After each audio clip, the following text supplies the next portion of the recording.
女孩震惊地发现，来参加派对的好友好似被性侵了，并且身后的大衣满是血迹。随后她就被急救人员带走了。殊不知这才是噩梦的开始。而很快医生宣布女孩已死亡。接着法医解剖发现，死者凯特琳下体有轻微撕裂，是猛烈性行为造成的，可判断不出是死前还是死后被强奸的，并且还在体内找到了液体，但却不是体液。警察不由得疑惑，难道是安全套润滑剂？不料液体竟是蓝色的，上面还有一些微粒，一时分辨不出是什么。警察也只好催促加紧分析。而此时他们又得知，其实没人喜欢凯特琳，原因简直震碎三观。原来他曾发布了一份屁友名单，一共32页文稿 documenting the 15 dudes she slept with in the last 3 years. With their names, photos, pros and cons in the sack, and a bar graph of penis size. You're expecting a pie chart? 而这原本只是凯特琳的恶搞，发给朋友看的，哪知却被损友发到了网上，然后他就被仇恨邮件淹没了，好友也纷纷取关了他，同时也被公司解雇了。可奇怪的是，凯特琳已经众叛亲离，怎么会去参加一个以前好友都在的派对？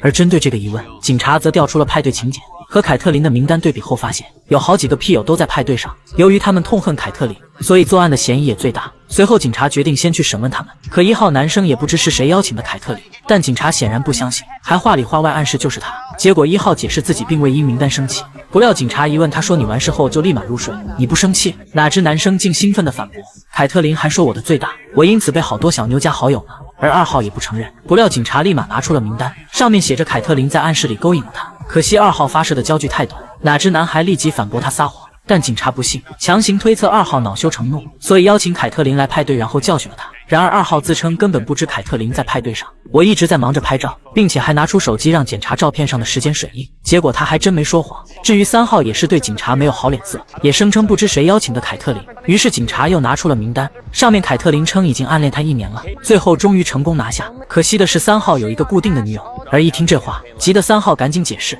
我俩一直是纯洁的同事，那次只是喝多了酒而已。但警察却猜测凯特琳透露了你外遇，所以你就报复他。不料男孩立马声明我们没对他做什么，哪知警察却听出了我们2字，3号只好承认是我和女友。于是警方敏锐地觉察到女友有嫌疑，就把她请到了派出所。可女孩虽然承认痛恨凯特琳，但却否认伤害了她。不料警方早已获取了女友的手机短信，明显就是她对凯特琳发出的邀请。而面对铁证，女友吓得嘴唇都哆嗦起来了。最后在警察的严刑拷问下，终于不得不承认了一切，但坚称只是想让凯特琳出洋相，没想杀死她。She went to throw her coat in the bedroom, and I followed her. We argued, and I grabbed her, and her shirt ripped. Then I shoved her, and her head broke the mirror. And when I saw blood, I panicked. I threw her on the bed so people would think she was drunk. Then you sodomized her because she screwed your boyfriend? 对此女孩却是大喊冤枉，表示我只是推了她，但这话连狗都不信。可是警察却信了，于是他们又开始研究起派对上的男生，试图找出那个强奸犯。可谁知就在这时，法医突然锁定了凶手。原来他终于化验出了死者体内的液体，竟是除颤器的导电胶，还有医用乳胶手套的硅粉。这下终于明白了，强奸犯竟是急救人员。紧接着警察就分析起了2名急救人员，年纪大的叫麦克，曾获得过无数表彰，因此应该是清清白白。可他的搭档克拉克就不同了，他的女友曾报案被他抢过，但巡警赶到后女友又改口了。而第2年克拉克又被起诉，原因是一名出车祸的女士坐在救护车后面，他伸手碰了对方的下体，却借口车子太颠簸了。因此这么看来克拉克的嫌疑很大，但大队长也很谨慎，叮嘱在立案前要小心调查，毕竟他们还是我们的兄弟。随后警察就来找上了2名急救人员，假装是例行询问，想知道那天凯特琳在车上说了什么没，有没有提到强奸犯的名字。不料克拉克却转头问麦克，你不是在后面照顾他吗？结果麦克表示什么也没说。警察当然不信，就想查看当天的记录表，可克拉克却找借口拒绝了。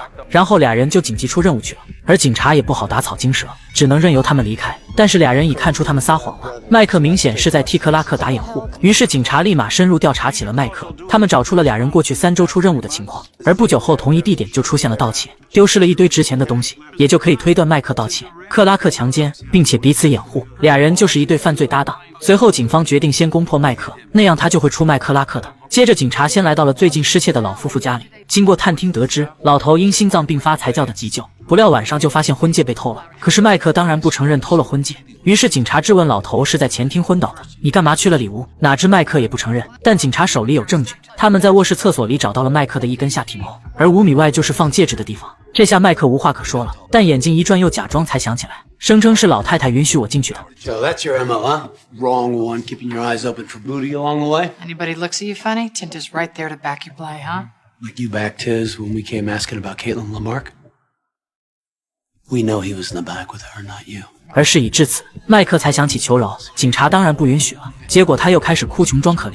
然而警察恨他对搭档强奸视而不见，不成想麦克竟声称不知搭档在后面干嘛，他总是拉上窗帘。可哪知警察立即斥责你不知道的话就是大傻猫，如果知道就是共犯，所以你到底是什么？麦克当然选择做白痴了，接着就语无伦次起来，最后终于提到要将功补过了，而这正是警察等待的，当即要他咬出克拉克，人在屋檐下不得不低头了。随后警察就在车里跟踪监听，由麦克诱惑搭档交代罪行。结果克拉克也许是太信任麦克了，也许是抓着他的把柄什么也不怕，竟坦然说出了自己犯的案。 That Caitlyn chick, she was real sweet. Really?